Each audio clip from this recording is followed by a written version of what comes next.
Good morning students. Class 9 विषय विज्ञान के प्रथम अध्याय हमारे आसपास के पदार्थ। तो हम लोग आज इसके बारे में अध्ययन करेंगे। इसके फर्स्ट चैप्टर में हम लोग जैसा कि देख पा रहे हैं, इसमें पदार्थ और उसकी अवस्थाओं के बारे में बताया गया है। तो हम लोग इसको आज डिस्कस करेंगे। तो पदार्थ की 3 अवस्थाएं हैं, ठोस, द्रव और गैस। तो ये आपके सिलेबस के अनुसार 3 अवस्थाएं दी हुई हैं। वैसे 5 अवस्थाएं होती हैं। इसके अलावा प्लाज्मा और बॉस-आइंस्टीन भी पदार्थ की अवस्थाएं होती हैं। तो हम लोग 3 अवस्थाएं आपके सिलेबस में है, इसके बारे में हम लोग पढ़ेंगे। तो जैसा कि हम लोग देख पा रहे हैं कि यहाँ पर इसकी परिभाषा और उसके गुण पे आधारित दी हुई है इस चार्ट के अनुसार। तो यहाँ पर हम लोग देखें कि ठोस के बारे में क्या दिया हुआ है। तो ठोस जो है उसका आकार निश्चित होता है। तो सबसे पहले हम लोग ये देखें, इसका आकार निश्चित है, लेकिन द्रव का कोई आकार निश्चित नहीं होता है। ठीक है, ये ध्यान रखना है। और गैस का भी आकार अनिश्चित होता है। ठोस का आयतन निश्चित होता है, द्रव का आयतन निश्चित होता है, गैस का भी आयतन अनिश्चित होता है। तो यहाँ पर हम परिभाषा जो है इसका बता सकते हैं कि ठोस वह पदार्थ है जिसका आकार और आयतन निश्चित होता है, और द्रव वह पदार्थ है जिसका आयतन तो निश्चित होता है किंतु आकार अनिश्चित होता है। ठीक है, और गैस का आकार और आयतन दोनों ही अनिश्चित होता है। ठीक है, इसके बाद हम लोग आए इसमें नेक्स्ट कि इसमें कोई बहाव, ठोस में कोई बहाव नहीं होता, द्रव में बहाव होता है, गैस में बहाव होता है।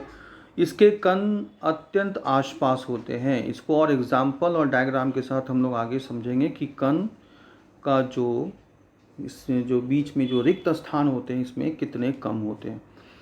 द्रव के कणों के बीच में रिक्त स्थान होता है और गैस के कणों में रिक्त स्थान द्रव की अपेक्षा अधिक होता है। ठीक है, अब यहाँ पर इसके एक चीज़ और हम देखेंगे, इसकी संपीड़ितता इसकी नगण्य होती है, मतलब इसको प्रेस नहीं कर सकते हैं। ये ठोस होता है, सॉलिड होता है, और इसमें कुछ संपीड़न होता है, और इसमें बहुत ज़्यादा इसको संपीड़न किया जा सकता है, इसको कंप्रेस किया जा सकता है। ठीक है, नेक्स्ट हम लोग अब देखेंगे। यहाँ से आप लोग कॉपी और पेन में अपना नोट डाउन करना शुरू कीजिए कि जैसे कि पदार्थ की यहाँ परिभाषा दी हुई है कि विश्व में प्रत्येक वस्तु जिस सामग्री से बनी होती है उसे पदार्थ कहा जाता है, और हमारे आसपास विद्यमान हर वस्तु पदार्थ है। इसको नोट कर लीजिए। सेकेंड पॉइंट है इसका कि पदार्थ जो है स्थान घेरता है और इसका द्रव्यमान होता है। कणों के भौतिक गुण को अगर हम देखें तो इसमें कह सकते हैं कि पदार्थ कणों से बना है, यह सतत नहीं है। पदार्थ के कण अत्यंत छोटे होते हैं। इसके बाद पदार्थ के कणों के अभिलाक्षणिक गुण में हम लोग देखेंगे कि पदार्थ के कण निरंतर गति करते हैं, यानी उनके पास गतिज ऊर्जा होती है। जो वस्तु स्थिर होती है वो उसमें स्थितिज ऊर्जा होती है, जो वस्तु गति करती है उसमें गतिज ऊर्जा होती है। लेकिन पदार्थ के कणों में गतिज ऊर्जा पाई जाती है, तभी एक पदार्थ दूसरे पदार्थ से मिल पाते हैं। तापमान को यदि बढ़ाया जाता है तो उसमें कणों की गति तेज हो जाती है। तापमान बढ़ने पर कणों की गति तेज हो जाती है, क्योंकि कणों की जो गतिज ऊर्जा होती है वो तापमान के बढ़ने से, जैसे जैसे तापमान हम बढ़ाएंगे उसकी गतिज ऊर्जा भी बढ़ती जाएगी। पदार्थ के कणों के बीच में रिक्त स्थान होते हैं, ये हम लोग पहले ही देख चुके हैं। अब इसका एक उदाहरण के द्वारा हम लोग समझेंगे कि अगर यहाँ पर देखिए एक डायग्राम है और यहाँ पर इसका लिटरेचर भी है कि जब हम चाय, कॉफ़ी या नींबू पानी बनाते हैं तो एक तरह के पदार्थ के कण दूसरे तरह के पदार्थ के कणों के बीच उपस्थित रिक्त स्थान में समावेशित हो जाते हैं अर्थात मिल जाते हैं। इससे पता चलता है कि पदार्थ के कणों के बीच में पर्याप्त रिक्त स्थान है। अब इसे हम एक डायग्राम के द्वारा इसको और अच्छी तरह से समझेंगे। यहाँ देखिए ये डायग्राम दिया हुआ है और इसमें कि जैसा हम देख पा रहे हैं कि एक पात्र लिया गया है, इस पात्र में जल लिया गया है। ये जल लिया गया है, जल के जो अणु हैं, उसके जो कण हैं, उसे आवर्धित करके दिखाया गया है।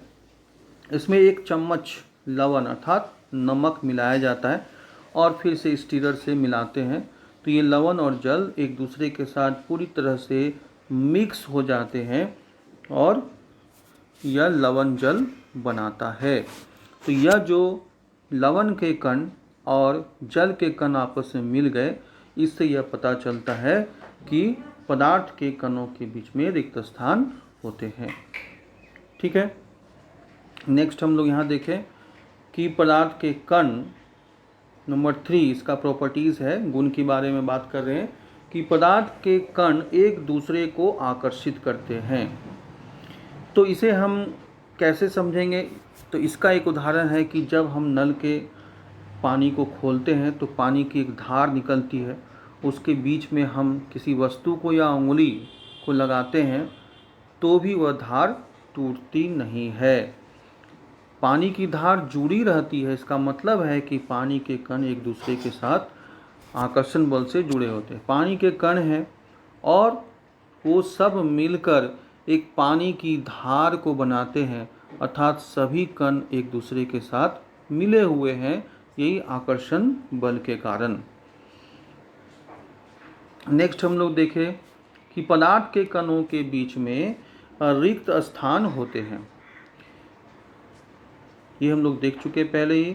उसके बाद ये रिक्त स्थान जो है ठोस में बहुत कम होते हैं, मध्यम में उससे थोड़ा, द्रव में उससे थोड़ा मध्यम, और गैस अवस्था में सबसे अधिक रिक्त स्थान पाया जाता है। आकर्षण बल भी ठोस में अत्यधिक, द्रव में मध्यम और गैस में सबसे कम होता है। ठीक है, तो यहाँ तक ही आप लिखें, ये लाइन लिखने की आवश्यकता नहीं है। ठीक है, नेक्स्ट जो है हम लोग यहाँ से इसको चित्र के द्वारा हम लोग समझेंगे कि ठोस के जो कण हम लोग यहाँ पर देख पा रहे हैं, ये देखिए कितने ये कण एक दूसरे से आपस में जुड़े हुए हैं, मतलब इसमें रिक्त स्थान बहुत ही कम है इन कणों के बीच में और आकर्षण बल भी अधिक है। यहाँ पर द्रव में जो कण के बीच में रिक्त स्थान है ठोस की अपेक्षा अधिक है, और गैस में जो कण है वो गैस के द्रव की अपेक्षा अधिक है और ठोस की अपेक्षा तो बहुत ही अधिक है। तो इस चित्र के द्वारा भी हम अच्छी तरह से इसको समझ गए कि पदार्थ के कणों के बीच में उनकी अवस्थाओं के अनुसार उनके कणों के बीच के रिक्त स्थान कम और अधिक होते हैं।